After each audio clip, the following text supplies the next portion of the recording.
안녕하십니까. 반갑습니다. 11월 4일 금요일 새벽 말씀을 전해드리겠습니다.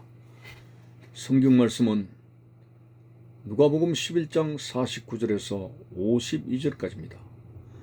그러므로 하나님의 지혜가 일렀으되 내가 선지자와 사도들을 그들에게 보내리니 그 중에서 들어는 죽이며 또 박해하리라 하였느니라.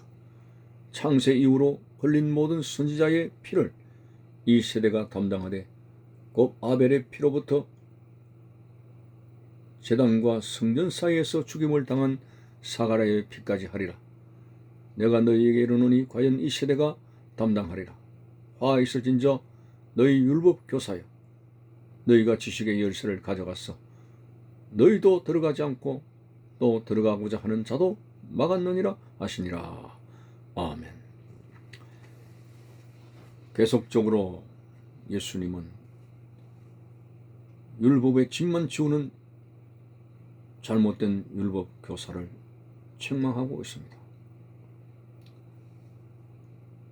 49절에 보니까 내가 선지자와 사도들을 그들에게 보내리니 그 중에서 더러는 죽이고 또 박해하리라. 이사야 선지자, 예레미야 선지자, 사실 이스라엘 백성들이 그들을 얼마나 괴롭혔습니까? 전에 오는 이야기에 의하면 이사야를 첩을 통해서 죽였다, 이런 말까지 이러고 있고, 예레미야는 고생의 떡을 먹으며 감옥에 들어가며 많은 고난을 당했습니다.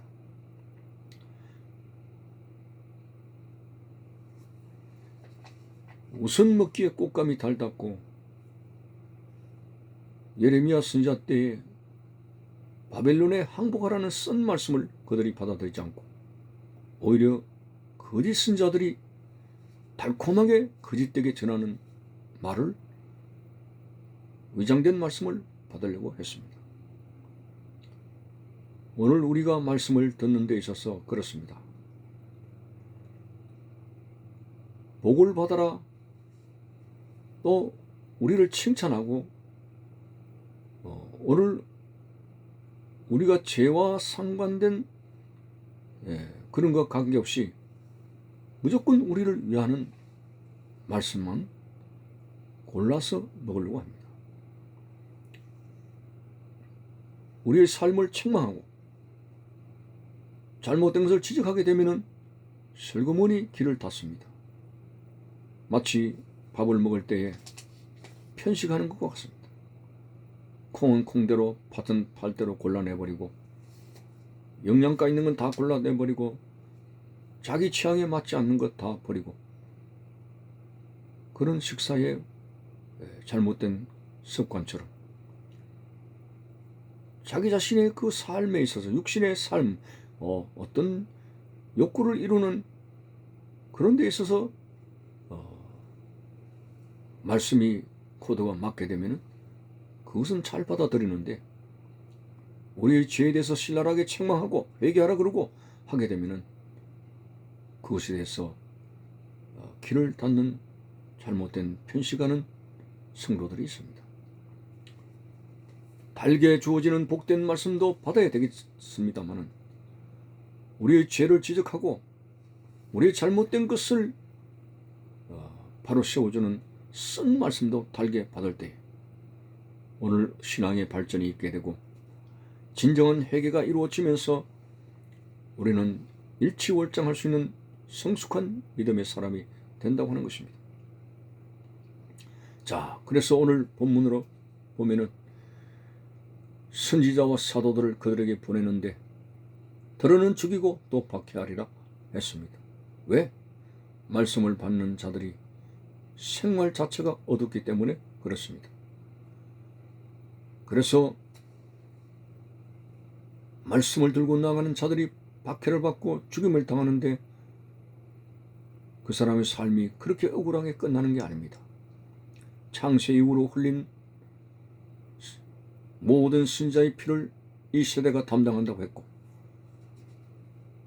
아벨의 의로운 피로부터 제단과 성전 사이에서 죽임을 당한 사가랴, 이들의 의로운 죽음이 결코 헛되지 아니하며 피를 흘리게 하는 그런 악인들이 반드시 심판을 받는다는 말씀을 하고 있습니다.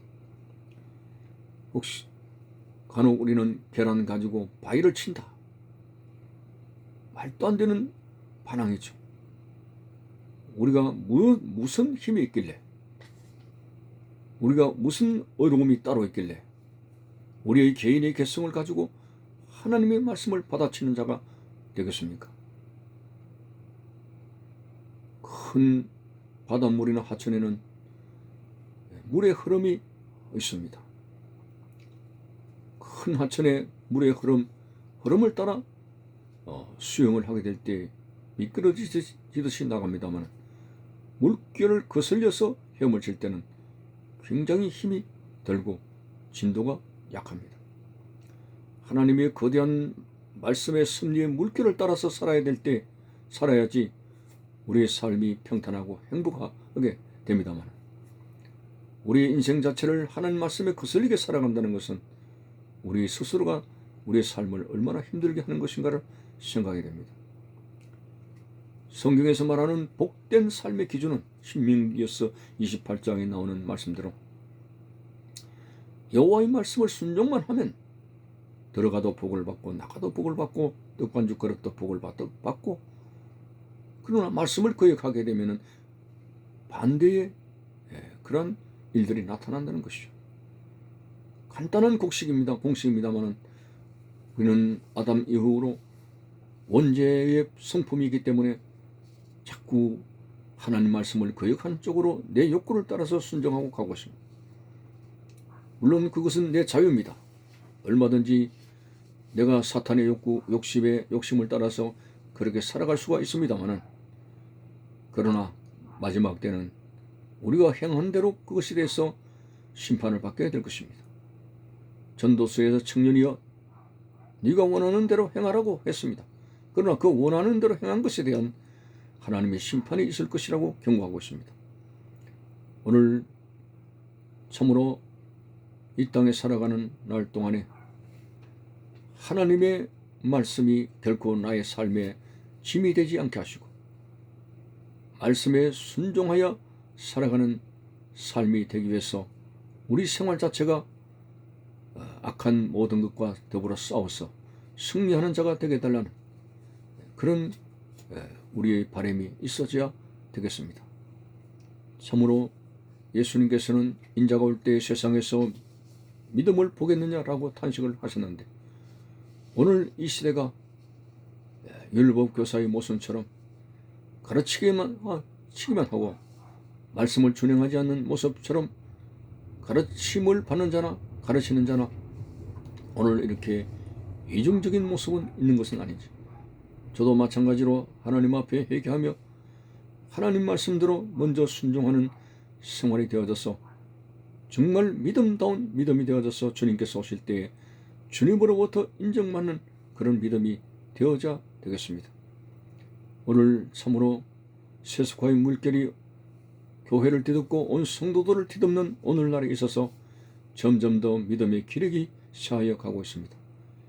이것이 마지막 때에 그러한 생활의 모습이 아닌가를 생각하면서 지금은 자다가 깰 때며 정신을 차려야 되겠습니다. 하나님의 말씀을 지킬 수 있는 자가 복이 있습니다. 오늘 우리의 생활이 어두우면 말씀을 싫어하지만 정말 말씀대로 살려고 경건을 유지하려고 하는 사람에게는 하나님 말씀이 꿀송이처럼 달게 되는 것이죠. 사람이 떡으로만 살 것이 아니고 하나님의 입에서 나온 말씀으로 살게 되어 있다는 오늘 인생의 삶, 유물론 공산주의 사상은 넘어지게 되었습니다. 하나님이 없는 세상, 말씀이 없는 세상은 정막하기 그지없습니다. 우리 스스로가 오늘 빛 대신 예수 그리스도로 우리의 심령에 충만하고 모든 마귀의 세력이 떠나가며 하나님 말씀을 생활 속에서 한 걸음 한 걸음 말씀과 함께 동행할 수 있는 빛된 생활이 되시기를 바라는 것입니다. 감사합니다.